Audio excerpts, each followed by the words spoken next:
Hey guys, welcome back to my channel. So today's video is one I am super excited to share with you all. It is the start of a brand new series that I am calling Holiday Palette Breakdown. So it's basically taking holiday palettes that I purchased, that I will eventually purchase, and going over swatches, my review, and overall thoughts about them, if it's worth the price and the hype or not. It's just something kind of fun to, I feel like, break up all of the tutorials and everything else. And I feel like sometimes when I do tutorials featuring palettes, you don't really get to see the palette itself, like each individual color, and I'm not necessarily going to use each color in a tutorial, obviously. And I think holiday palettes are something that are so hyped up about and are something that is becoming so big for companies to do now. And they can be a little bit pricey. The idea is you're getting more bang for your buck, but sometimes is it worth paying more for something that the quality might not quite be there, might be a little bit subpar compared to regular palettes, and things like that. So the first palette I am sharing with you guys is one I was so excited to get. It was one that I was like, when I saw Trend Mood posted like a preview of this one, and I was like, I needed it like yesterday. Like, it was one I was super excited about. Just every preview, I knew I was going to get it no matter what. And it is the new Lorac Mega Pro 3 palette. So kind of a background on my history with Lorac, not that you guys care. I do own the Lorac Pro 1 and 2 palettes. Those were probably two of the very first palettes that I ever bought when I very first started my YouTube channel.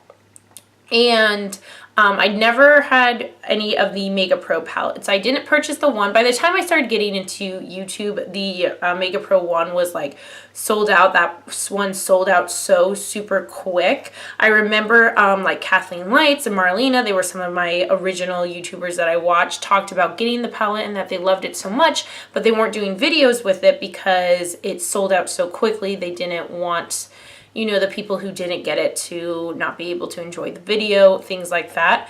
And then last year, the Mega Pro 2 launched, and that one I felt like did not do so well. I remember seeing it in stores at Ulta for the longest time. It was like to the point where I felt like they were trying to get rid of it and they couldn't, like it had been there so long. So when I saw the preview, again on Trend Mood on her Instagram, she posted a sneak peek of this. I was like, yes, I need you in my life. And I was able to pick this up a little bit early. I am a platinum member with Ulta, which means I spend way too much money on Ulta. And they did do a deal where if you were a platinum member, you got early access. They will do like early access for certain palettes, certain items, things like that. So they had the Mega Pro 3 up as an early access item. So I jumped on, purchased it. I actually got it really quick. I don't know if they were just not having, because of the early access, they were just like trying to send them out as quick as possible so people could get them. But I got mine in like 2 days, which never happens with Ulta. Ulta takes the longest to ship things, probably out of any makeup company I've ever dealt with, next to probably Kylie Cosmetics. Kylie Cosmetics takes a little while to ship things out, but to me that's a little more understandable because they are in such high demand. I can never understand why it takes Ulta like 30 trillion years to ship something, but I actually got this in just a couple of days, so I was super excited to start playing with it. So this is what the outside of the box looks like. I believe their theme this year is called like Rose and Revelry. I could totally be making it up. I know rose is somewhere in it, and that's why there's the rose gold on the packaging, and all of their lettering is rose gold. So this is what the actual box looks like. This is what the actual packaging looks like. So first off, I love white and I love rose gold. This is so sleek. It's so pretty. However, I have already gotten this so dirty, you really can't see because of the lighting in here. Like when I turn it like this, the rose gold like makes it look completely blank, but you can kind of see like right over here, there's some black. This gets dirty so easily. All of the Lorac palettes do. My contour palette's filthy. My Pro 1 and Pro 2 palettes are filthy, and those are ones like the Pro 1 and the contour palette are black palettes, and they still get so stinking dirty. So I already know this is gonna be filthy, but I like the idea that they put behind it. I just wish they would change the material so it wasn't this like NARS type packaging where it's like I don't know how to describe it, but it's like, it's not like a usual plastic or tin packaging that most brands use. It's a little bit different. So because of that, it gets dirty really easily. But I love the size of it. I love how thin they make theirs. There's some brands like Too Faced in the past. Tarte is a really big offender where they will make their holiday palettes giant and you can't take it out of the packaging. Sometimes they'll do it where you can take the eyeshadow palette out, but most times they like leave it in and you have this like ginormous tub that you're carrying around, and which isn't really realistic for travel, but I feel like this is a lot more realistic.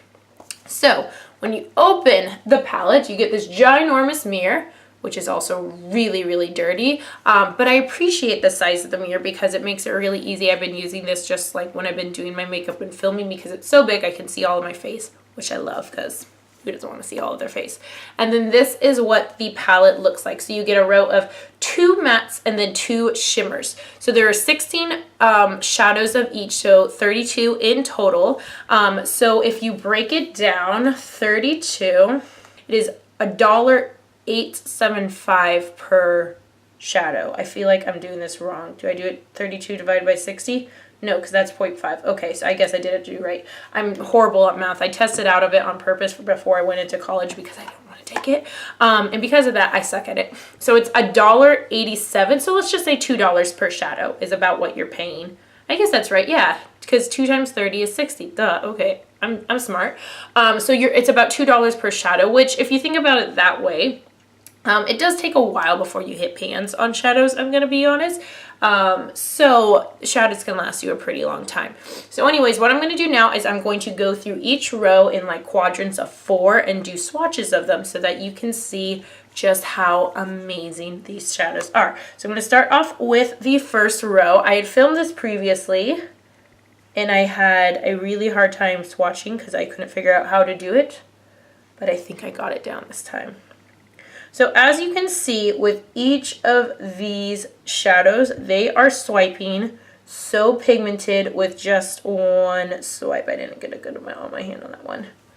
But with just one swipe, it is swatching so beautifully. So this top one is Pink Cream, which actually is pretty close to my skin tone. So it is like a light neutral, like with a light pink shade. I feel like that's the majority of all of these shadows in here. What makes them different than your typical neutral palette is the fact that they have a lot of pink in the undertone.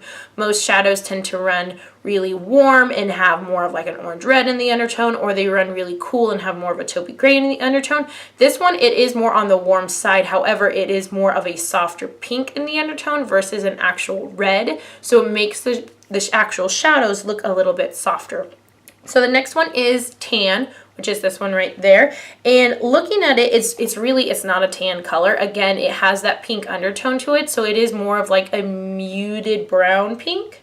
The next one is Pecan, which is this one. This one is slightly deeper than Tan, but same undertone. It's more of a brown with pink in the undertone. It's just a little bit deeper. And then Walnut is this bottom one, and this one is more of your actual like brown nude shade. This is such a beautiful shade to use to start deepening up the crease color when you're starting to do a more smoky eye look. I absolutely love this shade. Again, these all glide on so buttery and smooth with just one swipe. I was really shocked and impressed when I first got it.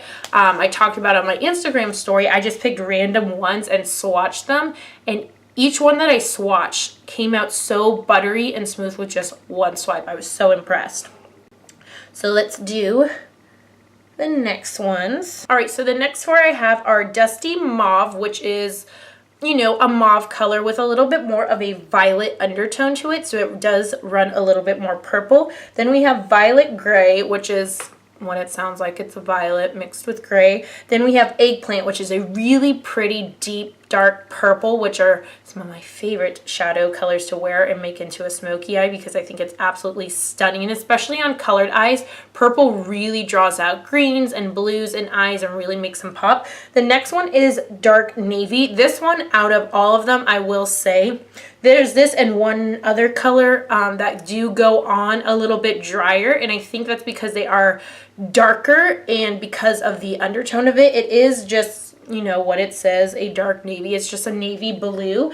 It does have some gray to it, so it doesn't come across as like straight up like a really deep blue, but it does go on, I think, the driest Actually, there's one other color that goes on a little bit drier, but it is a lot more drying compared. I'd say it's the driest of all the matte shades. All right, so the top one we have is Crepe, which is literally the color of my skin. It's just a very neutral yellow undertone nude, really nice to highlight with, a really good color for all over the lid. The next one we have is Toffee. This to me is like the perfect transition color for any eye look you're going to do.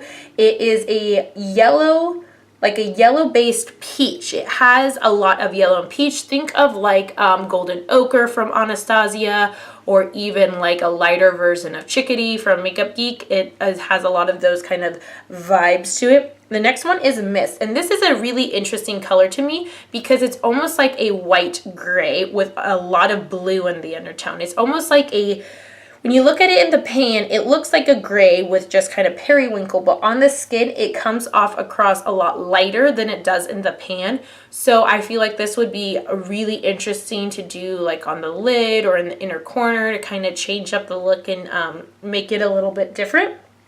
The next one is Vintage, and this one I would say is more like a deep, not a deep, like a mid-tone dark gray brown, because it's not quite, it doesn't have a warm in the undertone. It is definitely more cooler in the undertone, but it is a little bit deeper. So I feel like that'd be, again, kind of like walnut, a good color to kind of start deepening up transition shades. All right, so here are the next 4 shades. The top one is Hickory, and this is it reminds me of the color of like Bark, which is funny because there is a shadow on this called Bark, but to me, Hickory is like, literally, think of like a hickory chip, like that really deep, dark brown that has a pretty neutral undertone. I feel like it doesn't run super warm, it doesn't run super cool, but it is a lot deeper and darker. Then the next one is probably my favorite shade in the palette, and it is Maple. And this makes me think of very much like a caramel color. Like it has the perfect amount of like orange and brown where it literally looks like the shade of like caramel. Caramel, say it how you want. I say a caramel. The next one is called Bark, and this one is like a very, like more of a warm tone brown. It's not quite as dark as Hickory is. It is still a deeper shade, but it has a lot more warmth to it. And then the final shade is called Jet Black, which is just a really nice deep dark black shade. So those are all of the mattes. So now we are going to move into the shimmers. Shimmer. All right, so here are the 4 shimmer shades. So the very top one we have is Snow, which is a color I feel like they do in a lot of their palettes just because it's the like essential white shimmery shade. Perfect. I have it on the inner corner of my eye today. It's really good brow highlight, inner corner highlight, things like that. The next shade is called Kava, and this one's an interesting color because it's a shimmer. It is a little bit more peach in the undertone, but it's still a neutral. So again, this would look really pretty on the lid. I even used it under my brow as my brow bone highlight today, just because I didn't want to go super bright underneath my brow bone today. So if you prefer a brow bone highlight with shimmer, but you want something that's a little bit more muted, that isn't quite as bright as like traditional white or vanilla shades are, Kava would be a perfect shade for you. The next one is Cider. I absolutely love the shade. It goes on so pigmented, and to me it's like the essential fall shade. Like it has the perfect balance of like orange and brown to it. It's just such a pretty shimmer. To me this would be so pretty, like popped onto the lid, or even in like, you know, in the middle of the lid for more of a halo eye look. That's what I did. You'll see in the tutorial, I used it on the center of my lid today for my look. I absolutely love it. The next shade is Bellini, and this, it reminds me more of like a springtime color. Like it is definitely a strong peach orange shimmer, and I feel like that's kind of where Lorac hits it with. This isn't necessarily just a palette you would use in the fall or winter. Like it does have shades that will still work for summer as well, and also it caters to a lot of skin tones. I feel like sometimes palettes will do like their neutrals, and it's always like colors that are, you know, cater more to my skin tone, versus deeper skin tones will have a harder time with certain neutral colors because it comes across as really bright. So there's a good range of colors, that way people can get more neutral shades that fit their skin tone, if that makes sense. All right, so these are the next 4. So the top one we have is Brown Sugar. This is probably my favorite shimmer in the palette, just because I love deep, dark, warm, shimmery brows. I love them for smoky eyes. Just pack it on all over the lid, like do a dark brown buff down in the crease. To me, like, that is such an easy but stunning look to do on so many different skin tones. I absolutely love it. The next one I cannot pronounce. It is spelled Sequoia. Sequoia. I feel like people are going to be like, that's a word you should know, but I don't. But it's right below it. It definitely has a lot more red in the undertone of it compared to brown sugar, but still a really pretty, deep, dark, shimmery brown. The next one underneath is Glacier. This reminds me of Mist in the sense that in the pan it looks a lot darker than it does on the skin. It is a silver, but it has a lot more blue in the undertone, so it doesn't pull quite as like platinum silver. It's more like deep silver, if that makes sense. And the bottom shade is Deep Fog. This is just a really pretty dark gray with really deep blue undertones, shimmer as well. Alright, so here are the next 4 shades. So the top one is Tulle. It's a very light peachy pink shimmery shade. The next one is Pink Bronze. Again, it's keeping with the pink theme.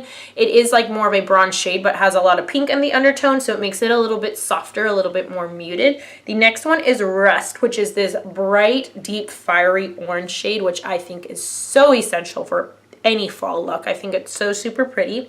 The next one is actually one I really like, surprisingly. It is Rose Quartz, and it literally is, it's like the perfect deep rose gold color. It has a lot of shimmer, a lot of reflection to it. It looks so pretty. I feel like that would look so pretty on a lot of different skin tones. All right, so here are the final 4. So the top one is Olive, which is just a, you know, an olive khaki green shade with a little bit more brown to it, so it's a little bit deeper. The next one is Dark Rose. This is like a very deep brown, like borderline black shade that has some shimmer to it. The next one is Pomegranate, which I think is the most unique shade in the palette because it definitely sticks out the most. It is like a really bright red, like almost fluorescent red, like candy apple red with shimmer. And then the bottom one is Licorice. This is, I feel like, the driest out of all the shimmer shades because it is a black shimmer. I feel like I don't know what exactly is in the consistency of black that makes it a more naturally dry shade. But I feel like when you add shimmer to it, it makes it even more dry than it would a matte black shimmer. I mean, a matte black, if that makes sense, at least in my opinion. So overall thoughts on the palette, I do really like it. I feel like it is definitely worth the money. My only downsides to it is how dirty it is going to get, but I love all the shades. As you can see, it's literally one swipe other than with Dark Navy and Licorice, I feel like are the only 2, but a 2 out of 32, like really, I feel like that's okay. And it's not like they're so dry that you can't work with them. You'll just have to build up the pigmentation a little bit more. But I think these are absolutely stunning shadows. Again, one swipe, super buttery, super pigmented. I did use them all over my eyes today, save for a glitter. I will be having the tutorial for this up. That will be the next video after this one. But I absolutely love these shadows. I have not put this palette down. I've used it even for like really nice everyday looks, just, you know, taking 2 of the matte shades, like one on the lid, one in the crease, just buffing it out and making like a really simple smoky eye. Excuse me. All of the shimmers apply super nice. All of the mattes apply super nice. I feel like most makeup companies can get the shimmers right in a palette, but I feel like mattes are a little bit harder to do just because they tend to be a lot more dry in formula. But I feel like Lorac always hits it on the head with getting both their shimmers and their mattes really nice. And I think for a holiday palette, the quality is still just as good, if not better, than the regular palettes. I feel like a lot of brands, when it comes to their holiday palettes, they're trying to get so many quantities out. I feel like sometimes they might switch brands or switch labs, or not switch brands, I feel like sometimes they might switch labs or switch chemists or something because the consistency is always more dry and not quite as pigmented. But I feel like Lorac hits it on the head and it's just as good as the regular shadows. So I feel like this is definitely worth the money. If you have not picked it up, I highly recommend it. So anyways, that is it for this video. Thank you guys so much for watching. Let me know in the comments below what holiday palettes you want me to see featured next. I have one more holiday palette that I've already purchased. There's a couple more I'm still waiting to get. But if there are any in particular that you're just dying to see that nobody has talked about, or you just want my honest opinion over it, because I do keep it 100% real on this channel, then please let me know in the comments down below. Thank you so much for watching. Don't forget to subscribe and thumbs up to see more videos. Also follow me on Instagram, Twitter, Pinterest, and now Snapchat. I will leave all the links to those down in the description bar below. Yeah, thank you guys so much for watching. I say that a million times. I'll talk to you in my next video. Bye.